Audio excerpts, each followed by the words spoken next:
So, hello everybody, I am Tommaso Dal Sasso from University of Lugano, and I will present you IMBUG, which is a tool for analyzing software defects. So, we will be talking about bugs, because you know, bugs are part of everyday life. And so, as you see, as users, You succeed to crash it on the spot? That's nice. no man, damn it, that's the. Okay, let's start over.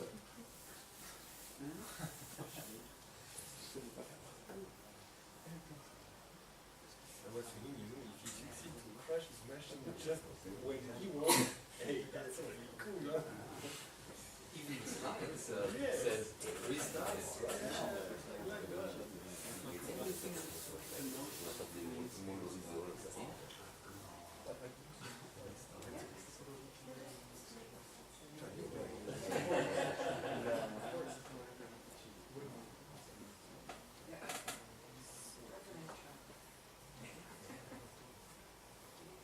Okay, so the joke went bad, but no problem. Let's wait a second. Okay, as users, we are used to bugs, and not only as users, but also as developers. And I guess that since you are here, many of you have to deal with bugs in their everyday life. So I want to start trying to see how bugs are searched and fixed when you're a developer and you have to fix some bugs. So the normal workflow would be, I have my bug repository and I want to search for a bug. So when I find one that I want to address, I have to read the bug report, and the first thing I have to do when I have a bug report, I have to understand it. And then I have to understand the context of the bug, all the metadata that comes from the report and the additional information, and I have to understand that and reproduce that. So, as you may know, one crucial part of this process, okay, then you start fixing the bug. One crucial part of this process is to understand what the bug report says. So, I want to show you a little tool we're working on. And, okay.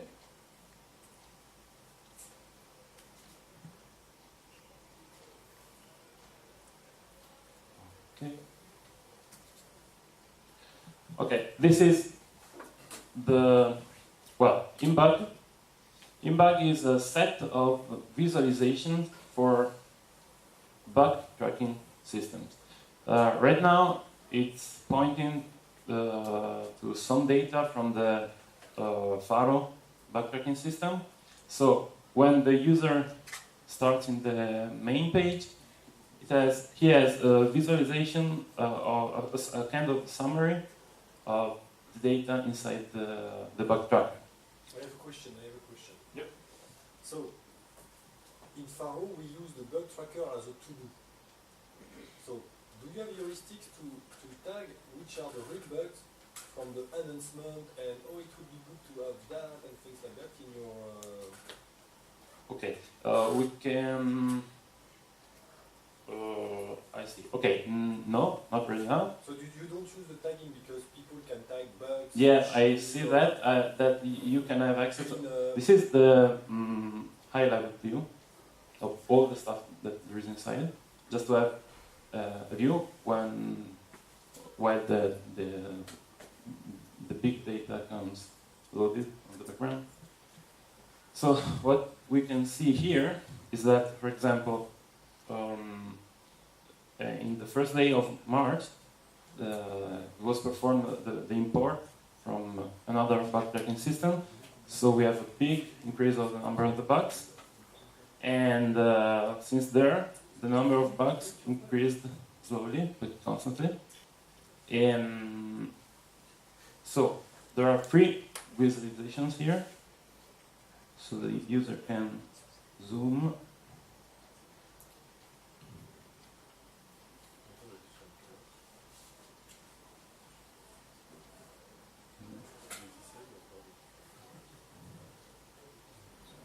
Okay, so we have the open bugs that are the number of new bugs that gets inserted during the time, the sum of all the bugs. Then we have the closed bugs, which are the bugs which are closed on each day, and the new bugs, which are the bugs that get inserted in that day. So then the user can go to the next interface and has access. He has access to the main flow of information, where each row is a bug, represents a bug. Its starting point is where the bug was opened in time.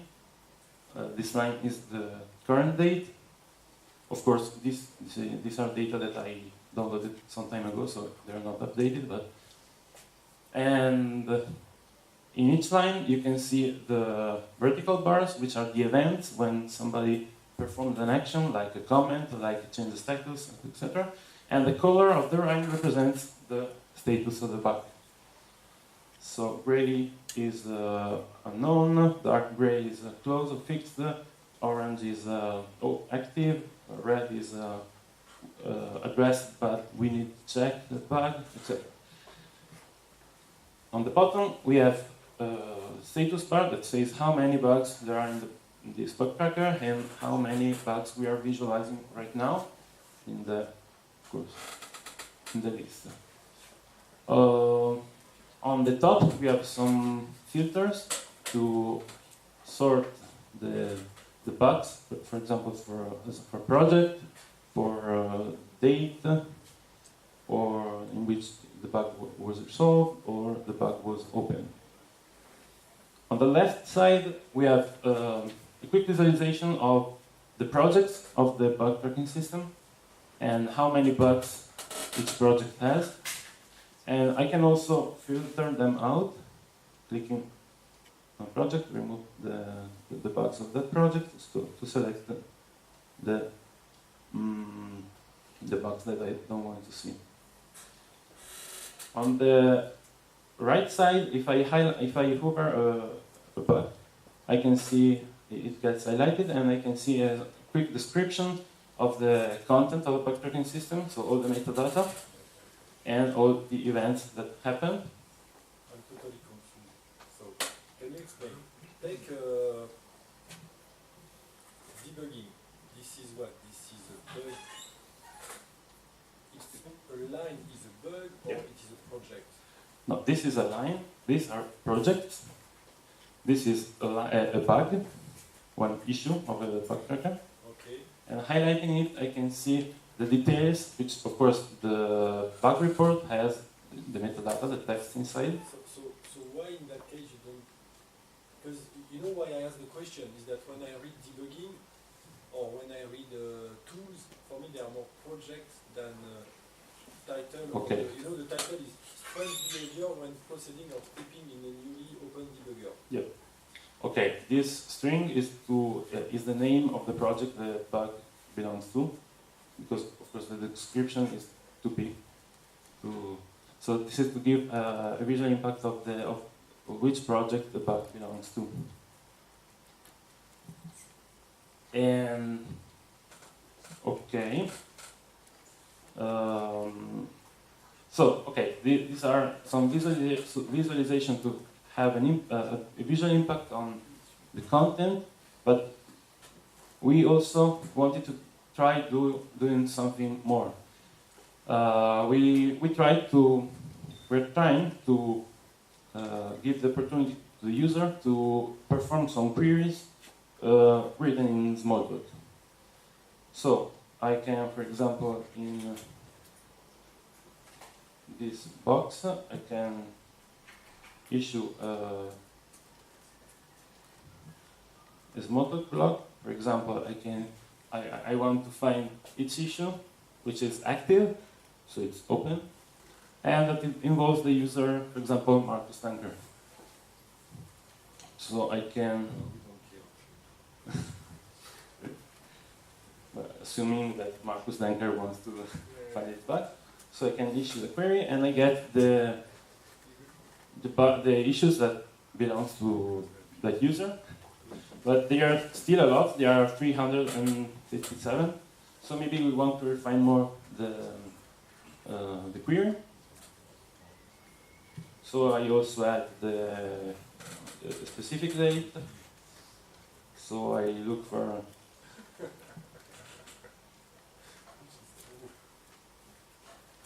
this date and I get one bug. For example, here I can see that there is a bug which was open, it got fixed, and it got reopened, and for a long time it has not been touched. So, for example, this may be a bug that we want to check because it's stalling for some reason. Also, I can access, we are working on a third layer of visualization, pretty easy for now, but when I can have a zoom of the line of the bug, which highlights the status, the change of status, and can I access all the description of the events. Okay, so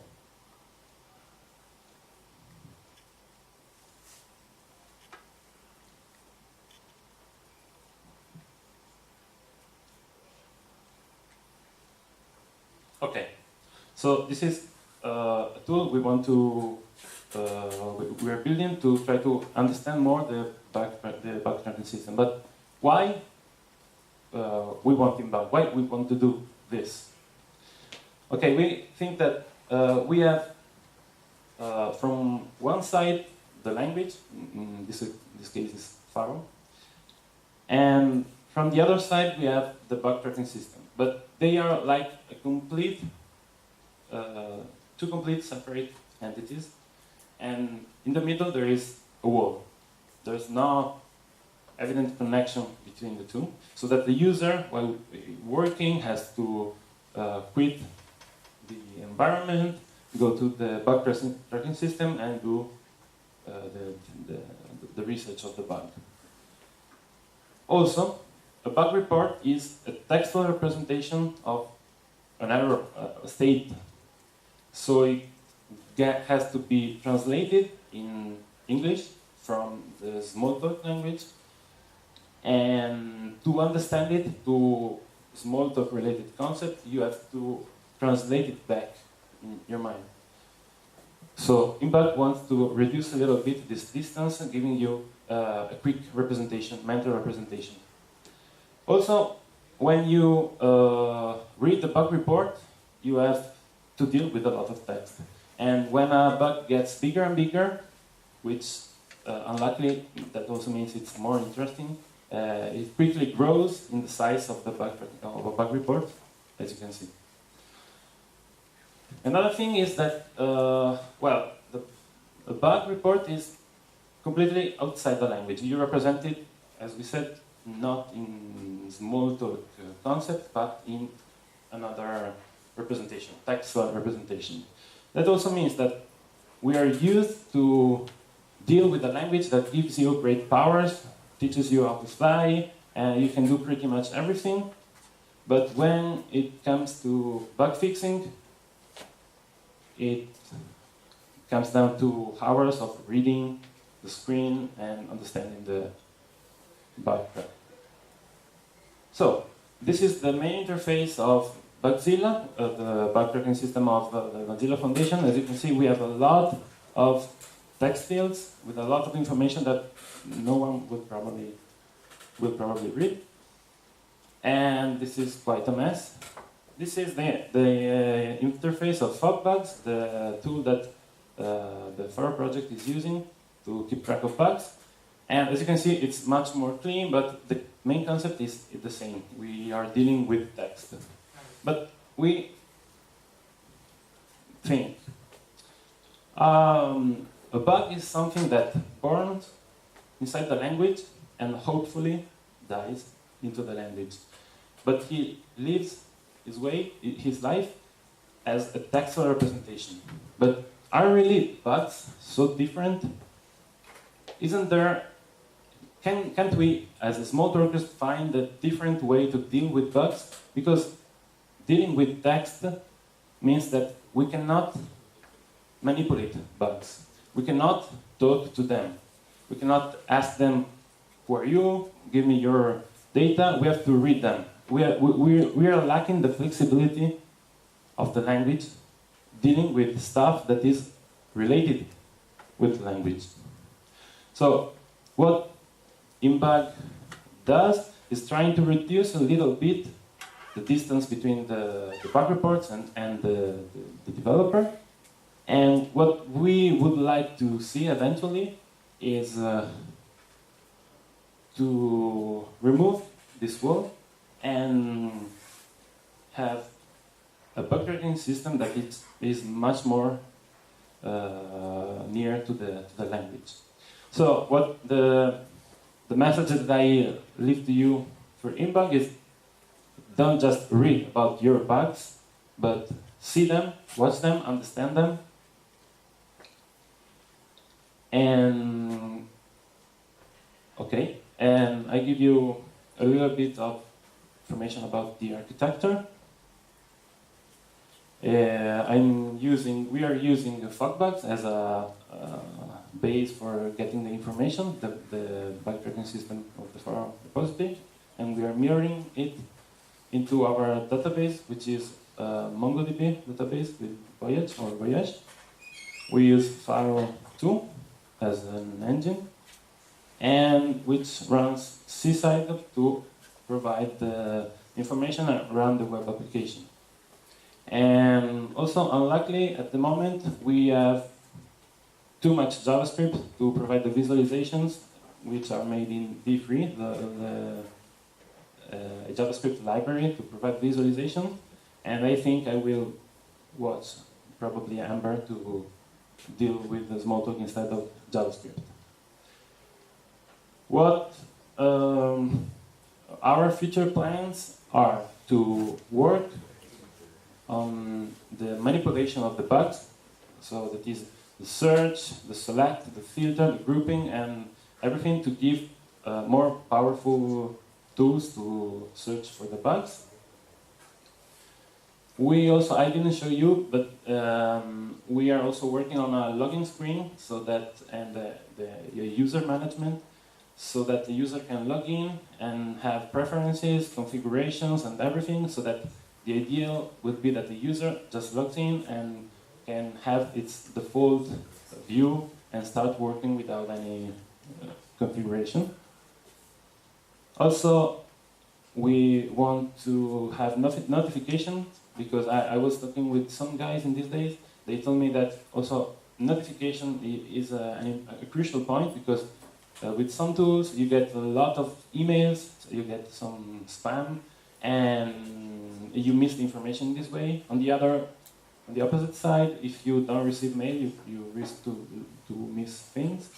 So we want to also manage with notifications. And maybe, in the long term, it could be interesting to try to find a way to submit new bugs directly into these tools. Now, one thing that really interests me is to know your opinion. So I will be here for the rest of the day, and tomorrow morning there are a lot of guys from the academia and the industry. I would really love to talk with you about how do you manage bugs, what do you think could be improved, what you like, what you don't like, and if you have any impressions about the tool, its state, if you have any suggestion, if you didn't like something, I would really love to hear your opinion, so you can find me here. Okay, if you're curious, this is the website of the tool, imbug.inf.uzi.ch, and there is a Smalltalk hub repository, which right now has the Smalltalk code. it's missing the JavaScript tag, so it's not complete, but nonetheless there is the Smalltalk code. If you want to drop me an email, you can find me at this address. And again, if you want to talk with me, please don't hesitate and come and bug me. And don't mind. That's it. Thank you very much. And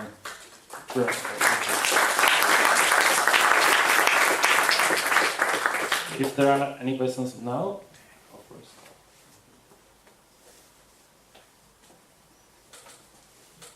Yeah. You want to reduce the distance between a bug and its description and the actual code. Have you thought about embedding some kind of live information, for example, a stack with a stack trace with context and so on? That you can Yes, and debug.